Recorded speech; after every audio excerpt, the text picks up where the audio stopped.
Midyang tabiriba khudimukpu random voice na taram na oksari. Ngasigi pusanjarakliba topic asi inkhatlakliba angangsingbu karamna loinabigadage. Hairiba topic asini video asi loiba phawpatang jangminaduna inkhatlakliba angangsingbu mama mapa amadi imung manunggi ahan-lamansingna karamna loinabigadage amadi achumba lambida lamjingbigadage haibadu khangminasi. Mayamnasu hena khangnaribaduni mioiba punsigi khwaidagi maruoiba takak ama haiba taragadi inkhalakpa matam asini. Mioibana angang oirambadagi hormongi oiba ahongba kaya laktuna sare pharakpa natraga mioi surakpa loina wakhal sajat lichat honglakpa chahi matangduni inkhatlakliba natraga teenage hairibasi. Akang ahisingna inkhatlakpa natraga teenage ki chahi matangsi chahi 13 dagi hauraga 18 phawbuni haina phongdokpirami. Adubu technology na khamchengna chakholaba matam asidadi angangsingsi chahi 13 gi mamangdana teenage sanglabra haibasi achauba waham khudam ama oi. Mioiba punsigi khwaidagi sakchu phajaba khwaidagi yangna tamsinba khangjinba ngamba khwaidagi active oiba chahi gi tangkak amani inkhatlakpa natraga teenage hairibasi. Hairiba chahi matang asimak ayamba angangsingna mana pamjaba afaba natraga phattaba lambi khanduna chatkibagi tangkaktuni. Mama mapa oibasingna teenage ki matam asida angangsingbu maikei chumna lamjingbi hogdrabadi angang adugi tungi punsi mangba yabagi oithokpa chawna lei. Angangsingna teenage sanglakpada masagi sajat lichatta lakpa ahongba khara thamjage. Anbada angang oina mama mapa ahal-lamangi marum thupna leirambadudagi khajik lapthoraktuna independent oiningakpa kundam oina matomta leningakpa tarikta parabasu tonganna mayamga pundana atopa kamada paninglakpa masagi decision masana launinglakpa phi amata leirabasu masana apamba phidu leninglakpa asina singbani. Ani subada ahansingna ngangbada argument haibadi mari tawrakpa amadi sauganba. Ahum subada makal gi mamanabi tinaba horakpa. Mari subada afa phatta chayeng tawninglakpa kudam oina apam nungsi amadi mayai kaba chinjak chingba chayeng tawninglakpa asini. Manga subada mapanda mamanabi singa punna tawrakpa afa phatta thabaksing yumda tamgandaba haibadi share tawningdaba. Taruk subada anauba posak ama yamna yangna khangningba hainingba polakpa. Taret suba amadi aroiba oina thamjage luba nanba hengalakpa make semba samgi style honglakpa mapi maron ananba afaba phajaba seninglakpa asing singbani. Matang sida mama mapa oibasing mifamda thamjaninglibadi inkhatlakliba matam haibadi teenage ki angangsing asidadi phu chaiduna warakpagi mahutta ingthijana wakhal tahanduna guide tawbigadabani maram adunani aina mamangdasu lamjingbiba haiba wahisi toina sinakribasi. Mama mapa amadi imung manunggi ahan-lamansingna makoibu karamna loinagadage haibagi maruoiba point kharatang thamjari. Ahanbada angangsingna jumunggi mapanda schoolda collegeda mamanabi singa tinabadagi phanglakpa experience singdu jumgi ahansingda share tawhannaba honabigadabni. Mama mapa oibasingna aki akhang utlabadi share tawningbagi wakhal pokloi amadi share tawrabasu oidaba hajinbasu jai. Maram aduna them nauduna makhoiga marup mapangumna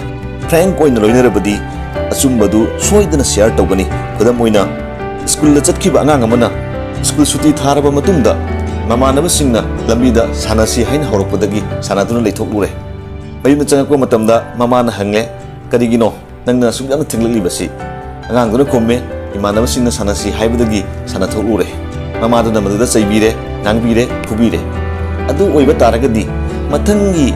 nimitta natragana nimit kharanigi matungda amuk hana mamanabasinga sanaduna kariguma school lagi thenglakpa taragasu mahak sanarai haiba wafamsi achumba paudu tamlaroi madui mahutta mahakna haijilani mahak mamanabagi mayumna chalaga mathematics gi practice tawrubani natragana school gi dance competition gi dance practice tawrubani asina chingba oidaba kyang chilakpa yabagi chance ramna wangle. Ani subada makoigi watabiba haibadi makoina khallibadu tawninglibadu phongdokpagi khudongchaba pibiba amadi makoina tawba thabakta appreciate tawiba. Khudam oina angang amana unit test ki exam da mathematics subject ta 95 marks anglaklei mangna maduda maki honaba mana pikriba effort tu da akoina appreciate tawibasi tangai phati haibadi nangna handak phajana honabadagi handaki unit test asida natragana handaki internal assessment asida mathematics da yamna phajana marks phanglakpani 95 marks phanglakpani aduna asidagi ju henna kari mohona ba taragadi hojik phanglakliba mark asidagi henna phanglakpa tamgani asini singba adubu kedongoida aikoina angang singde appreciate tawa matamda madi kok jamna phai magi brain jamna phai adum haina appreciate tawbidaba mana tawriba thabak mana tawjariba effort aduda aikoina appreciate tawbiba ahum subada makoida aikoina order natraga athingba tawbagi mahutta makoigi masadagi option lawbiba kudam oina angang amana birthday party chatkadawre adu oiba taragadi mama mapa oiba singna angang duda oina hanjanbiba birthday party chatba taragadi nangna kayam thengna halaklagadi pung tarukta natragana pung 3 ta halaklagadi nang madu matam chana halakbune hena lawgadra karamba matam da halaklagadi nang matam chana halakbune hena lawgani maduda khoina option thamiba pung 3 ta halaktoira natragana pung 3 ta halaktoira natragana pung 9 ta halaktoira option ahum sidagi mangonda option nama khalanba mana aidi pung 3 ta halakani haiba taragadi pung 3 tarakbuga mak party mafamduga maki makokta soiduna strike tawgani makokta soidlagi khalakani o aina ngasa hairamdo pung 3 tani asina sigba matang asida wafam kharatang panjage inkhalakliba akoigi teenage angang singsi akoigi matam punamakta makoisi akoigi miyai ka chinjak na chingba sangeng tawninglakpa masi hongna sani aduna akoina asigumba masigi chahi matang sida mama mapa oibasingna ati angang singda inkhalakliba angang singsida akoigi mayai ka chinjak sinabagi agi phattaba sikarino amang mo sikarino masina chingmagi matang na koina project gumba tawhanba mangonda akoigi internet ta google da akoigi search tawhanba masana khanganba haiba tare masi akoigi mayai ka chinjak si sinaba taragadi kyamu jamna phatte masigi bad effects singsi kari kari no masina kari oirakba jai asina sing masi makoi masada oina khangalaga project oina tawhalaga masada khangalaga masana madugi masi sinaba jai jadi su masana lepthohanba mari subada mayai ka chinjak sinaba sahi nauna apam nungsigi lamda khongda bagi amang mana singba singsi akoina live example kaloina wari oina libiduna wakal tahanbiba manga subada nongphadok su makhoge punna long drive te chaminaba anoba mafamda koiba chaminaba part ta koiminaba game sanaminaba masi hoi tobigadabani pumna magasigi asupada inkhalakliba natragana teenage ki angang sing asibu akoina maikei chumna lamjing bige haiba taragadi ama mapa oiba singi jama sauraba thaudang ama lei haibasi kaubidaba sini video asi